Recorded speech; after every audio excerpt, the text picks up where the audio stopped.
Assalamualaikum warahmatullahi wabarakatuh, sahabat Perdosi Medan. Selamat datang di podcast Perdosi. Ini adalah merupakan persembahan dari Perdosi Cabang Medan. Podcast ini sebenarnya bertujuan untuk memberikan edukasi kesehatan mengenai neurologi, serta membahas hal-hal neurologi yang menarik. Kali ini bersama saya, Dinis Harli Siregar, sebagai host, dan narasumber saya kali ini Dr. Indra Bakti, spesialis saraf. Selamat sore, dokter. Selamat sore, Dr. Andre. Bagaimana kabarnya, dok? Alhamdulillah, sehat walafiat. Oke, terima kasih. Sebagai informasi, Dr. Indra Bakti ini adalah merupakan salah satu neurolog senior yang berpraktek di Siantar, dok ya, di Rumah Sakit Umum Daerah Jasamen Saragi, gitu kan? Ya. Oke, di podcast episode kali ini kita akan membahas mengenai epilepsi untuk dokter ya. Kenapa membahas epilepsi? Karena bulan ini adalah kita akan merayakan Purple Day. Purple Day itu apa? Untuk yang belum tahu, Purple Day itu adalah suatu event internasional yang adalah untuk meningkatkan kesadaran mengenai epilepsi, juga untuk melawan mitos-mitos dan ketakutan-ketakutan terhadap kelainan neurologis yaitu epilepsi ini, dimana juga melawan stigma sosial dan pada penderita dan memberi edukasi kepada keluarga penderita, karena biasanya mereka juga mengalami kesulitan menghadapi bila salah satu anggota keluarganya mengalami epilepsi. Sedangkan untuk kita sebagai klinisi, epilepsi ini juga merupakan topik yang menurut saya cukup kompleks, karena epilepsi itu sendiri seringnya kadang kita bisa misdiagnosis karena dia mirip dengan beberapa gejala lainnya, karena beberapa jenis epilepsi bisa ada jadi paresis, bisa jadi afasia, bisa ada gangguan behavior yang tidak terpikir bahwa itu adalah epilepsi. Oke, langsung saja, dok. Sebelum awal-awal untuk membahas topik ini, tentu yang pertama itu adalah pertanyaan yang pasti pertama adalah epilepsi itu apa sih, dok? Ya. Epilepsi ini jelas salah satu masalah di neurologi ya, di otak. Ya. Jadi per definisi epilepsi adalah penyakit yang ditandai oleh bangkitan berulang yang lebih dari 24 jam yang terjadi tanpa provokasi. Bangkitan epilepsi ini merupakan adalah manifestasi ya, neurologi akibat keabnormalitas listrik di sebagian sel neuron di otak. Sedangkan manifestasi sendiri merupakan perubahan perilaku ya, yang stereotipik yang ditandai dengan penurunan kesadaran, ya, bisa juga dengan gangguan sensorik, gangguan motorik, dan gangguan psikis, bahkan kadang bisa menyebabkan gangguan otonom. Jadi yang pokoknya kuncinya dia terus-menerus dan juga dia berulang tanpa provokasi. Tanpa provokasi. Oke. Itu kan biasanya, dok, epilepsi itu kan kalau di awam kan itu cuma kejang aja, dok. Kalau sebagai klinisi kita klasifikasikan epilepsi ini sebenarnya? Ya, baik. Memang kalau orang awam tahunya epilepsi kejang ya. Tapi secara medis atau secara kedokteran ya, Perhimpunan Ahli Epilepsi Dunia telah membagi atau mengklasifikasikan epilepsi terbagi atas 3 bagian ya. Ada yang berdasarkan pembagian tahun 2017 ya. Ada yang focal onset ya, apabila cetusannya berasal dari salah satu hemisfer ya. Ada lagi yang general onset ya, apabila cetusan berasal dari kedua hemisfer, dan ada yang ketiga adalah yang tidak bisa diklasifikasikan ya, unknown ya. Itu aja. Berarti jadi sekarang sebenarnya dengan yang tahun 2017-nya ILAE 2017 ini jadi lebih kompleks, lebih simpel malah ya. Dok, cuma 3, tinggal kita sambungkan aja sehingga jadi satu diagnosis, dok ya. Itu kan menjadi diagnosis, dok. Ya. Langkah-langkah kita sehingga diagnosis epilepsi itu bisa terbentuk, bagaimana, dok? Langkahnya yang harus dilakukan. Ya, terima kasih, Dr. Andre. Baik. Jadi sebelum mengobati epilepsi kita harus tahu dulu apakah benar ya pasien yang kita hadapi ini epilepsi ya. Jadi ada langkah-langkah yang mesti kita ikuti ya. Pertama ya, apakah kejadian yang paroksismal itu memang merupakan bangkitan dari epilepsi ya. Itu yang pertama. Yang kedua, kalau memang betul dia bangkitan epilepsi, kita harus pastikan ya dia termasuk golongan yang mana. Apakah dia yang focal onset atau yang general onset. Ya. Dan juga pastikan etiologi daripada bangkitan tersebut. Itu langkah-langkah sehingga bisa meninggalkan diagnosa dari epilepsi. Untuk penegakan diagnosis itu sendiri, dok, tools-tools yang kita pakai apa dok? Penunjang apa yang bisa kita gunakan selain EEG berarti kan kira-kira dok? Ya. Ya, memang kalau diagnosa pasti epilepsi ya kita harus, epilepsi kan penyakit klinis ya. Jadi diagnosa pastinya kita harus menengok penderita sendiri mengalami serangan di depan kita ya. Tapi alat bantu bisa kita gunakan adalah EEG ya. EEG akan misalnya pada EEG akan dijumpai nampak tanda-tanda vokal dari epilepsi di gambaran EEG ya. Dan bisa juga ya, alat bantu lain bisa scanning ya, apakah ada lesi-lesi ya struktural di otak yang mungkin membantu kita juga untuk meningkatkan epilepsi, terutama untuk epilepsi yang simptomatik. Ini dok, kan kita kalau sudah menegakkan diagnosis dok, biasanya kan ya kita sebagai klinisi tentu kita akan menata laksana pasien dok ya, kita akan memberikan terapi. Tahu terapi epilepsi sangat banyak kan dok. Jadi kalau nggak mungkin saya bahas satu obatnya, saya akan bertanya kepada dokter kira-kira prinsip-prinsip apa aja dok untuk pemberian terapi pada epilepsi yang harus diperhatikan oleh para klinisi dok.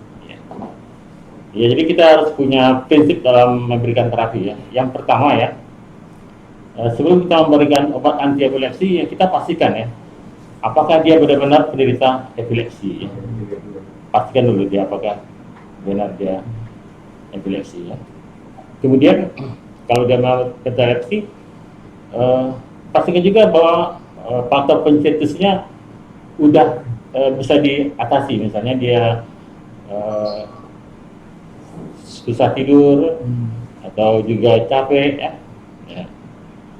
Kemudian langkah berikutnya adalah kita memastikan bahwa dia memang mendapat 2 kali bangkitan epilepsi dalam setahun ya. Setahun ya. Kemudian juga sebelum memberikan terapi ya, kita harus memberikan penjelasan kepada keluarga ya, bahwa apa tujuan kita memberikan terapi ini ya, biar keluarga tahu dan kita bisa berkoordinasi dengan keluarga. Yang selanjutnya sama pasien sendiri ya, kita harus juga melakukan semacam perjanjian ya, bahwa kita berikan obat epilepsi ya, dan kita kasih tahu bahwa obat epilepsi ini ada efek sampingnya, jadi dia bisa mengetahui dengan baik tentang obat yang kita berikan itu.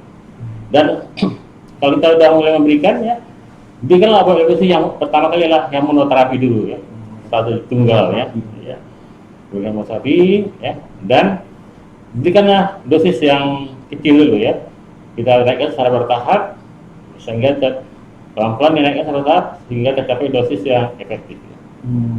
Apalagi apabila dengan monoterapi tidak berhasil menghentikan atau mengatasi bangkitannya, ya mungkin tidak salah kita melakukan tambahan obat anti epilepsi atau epilepsi obat yang kedua ya. Obat yang kedua, oke. Dan obat ketiga ya, boleh juga obat ketiga kalau dengan obat pertama, kedua bangkitannya tidak teratasi. Jadi bisa diberikan sampai 3 obat anti epilepsi. Oke dok. Tadi kan dokter bilang tadi kalau 2 kali bangkitan dok. Kalau misalnya dia bangkitannya bangkitan tunggal dokter, ada nggak bisa indikasi untuk diberikan anti epilepsi dokter? Obat anti epilepsi. Memang kalau umumnya harus 2 kali bangkitan dalam setahun ya. Tapi bisa saja 1 kali bangkitan langsung kita berikan terapi dengan syarat salah satunya itu EEG mendukung untuk menyatakan bahwa dia gambaran epilepsi ya. Jelas ya, gambaran mukanya pada EEG. Yang kedua, dia punya saudara kandung ya, penderita epilepsi. Yang ketiga, epilepsinya disebabkan oleh kena trauma atau stroke atau infeksi saluran saraf pusat ya. Itu boleh kita berikan langsung terapi epilepsi.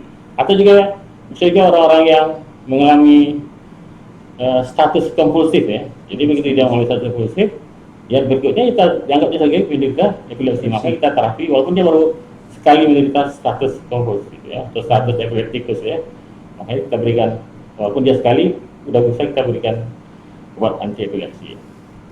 Memang kalau yang normalnya masih 2 kali bangkitan ya. Ya. Oke dok.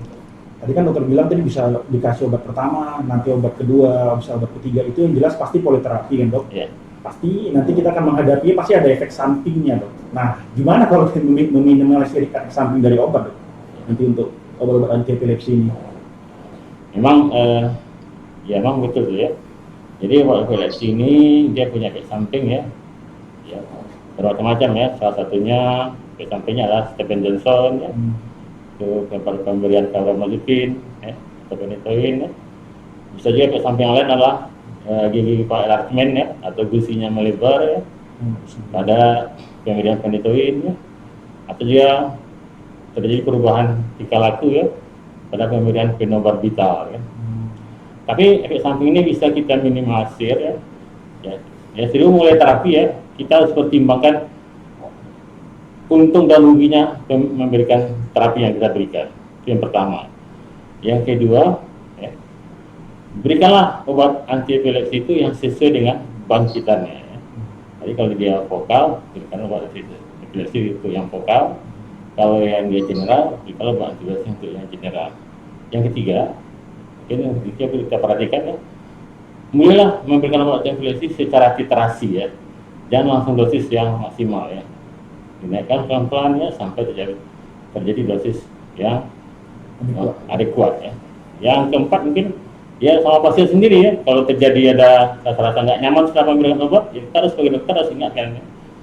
Bahwa kalau ada masalah gatal atau lubang merah, cepat melapor ke dokter aja dan obatnya sementara di stop dulu ya. Sambil menunggu tunjuk dokternya. Itu barangkali untuk meminimalisir terjadinya efek samping obat. Ini ada pertanyaan berikutnya dok. Ini biasanya sering ditanyakan pasien di poliklinik dok. Kapan dia bisa berhenti makan obat dok? Kalau dia udah berapa lama sih dia harus makan obat ini, itu paling sering ditanya ya. Oh betul. Ya memang sering ditanya ya. Jadi kita sebagai dokter ya, sebagai klinis ya, kita harus tahu juga bahwa obat epilepsinya ya, termasuk ada juga mahalnya secara ekonomi ya. Jadi kita mesti memberikan semacam edukasi sama pasien sendiri bahwa pengobatan epilepsi ini akan di stop ya. Pertama, apabila tidak muncul bangkitannya minimal 2 tahun atau kadang-kadang sampai 3 tahun sebagian pendapatnya. Kemudian gambaran EEG-nya udah mendekati udah normal ya. Jadi ya tidak muncul serangan 2 tahun, EEG-nya normal. Ya. Itu nanti kita berhentikannya langsung berhenti atau gimana dok? Apanya? Kita buat pemberian obat-obatnya dok? Ya begini.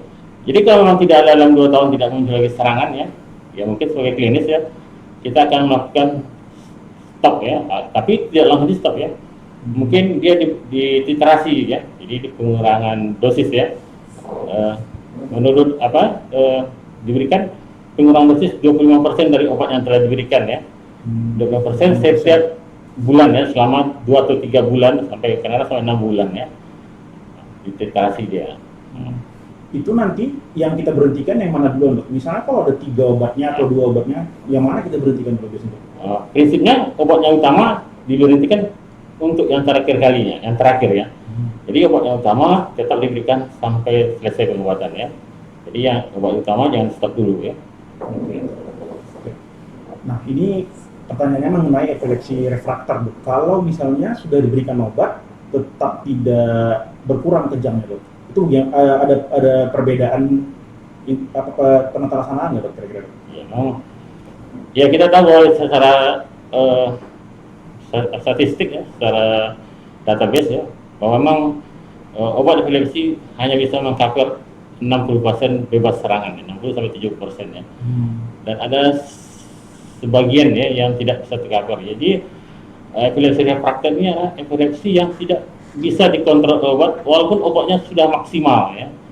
Maksimal. Jadi artinya memang obat tersebut yang gagal ya mengatasi bangkitan tersendiri ya. Jadi kalau memang ada kita jumpa kasus yang epilepsi refraktor ini ya, barangkali mungkin saat ini mungkin kita bisa pertimbangan untuk tindakan bedah ya. Kan sekarang sudah ada tindakan bedah epilepsi ya. Kemudian juga bisa dengan stimulus nervus vagus ya. Ya mungkin juga dengan ya penambahan kombinasi obat antiepilepsi yang lain misalnya ya kan. Itu barangkali langkah-langkah yang bisa kita gunakan untuk epilepsi yang refrakter ini. Terima kasih dok. Berarti ini bisa kita simpulkan sebenarnya epilepsi ini yang jelas prinsipnya adalah dia gangguan listrik di otak dok ya. Yang gangguan listrik di otak yang pasti dia harus berulang dok ya. Berulang. Minimal 2 kali bangkitan. Kalau dia tidak 2 kali bangkitan, paling nggak dia harus kalaupun mau dikasih obat dia harus memenuhi syarat-syarat yang disebutkan tadi dok ya. Misalnya EEG-nya mendukung, terus ada keluarga ya. Ada anggota keluarganya. Ya, terus juga mungkin gambaran CT scan ya. Gambaran CT scan-nya mungkin ada lesi ya. Lesi yang sesuai dengan atau berkorelasi dengan bangkitannya, misal pada meningioma ya. Kemudian juga untuk pendekatan diagnosis kita biasanya menggunakan EEG dok ya. Iya. Untuk baru kemudian CT scan nanti diberikan terapinya kita mulai dengan yang dosis kecil dok ya. Oke. Jadi untuk efek samping obatnya kita dengan cara memang dengan dosis kecil juga dok. Iya. Dan obatnya harus sesuai dengan bangkitan ya, jenis bangkitan. Jenis bangkitan dok ya. Jadi ya, kalau bangkitannya ya vokal kita berikan yang vokal ya kan. Oke, dan untuk penghentian obat setelah bebas kejam 2 tahun atau 3 tahun baru kemudian diturunkan dosisnya pelan-pelan 20% setiap bulan. Ya, setiap bulan Sampai 4-5 bulan lah kan. Sampai 6 bulan betul. Oke dokter. Dan untuk terapi epilepsi refrakter ya dilakukan pembedahan atau nanti dilakukan stimulasi nervus vagus ya. Baik, itu adalah kesimpulan dari perbincangan kali ini. Semoga dengan perbincangan kali ini dapat bermanfaat pada sahabat Perdosi, dapat di-share kepada yang lain dan juga di-like dan kemudian di-subscribe untuk mendapatkan informasi-informasi yang lain mengenai neurologi. Terima kasih. Saya Denis Haris Siregar dan Dr. Indra Bakti, mengucapkan Assalamualaikum warahmatullahi wabarakatuh.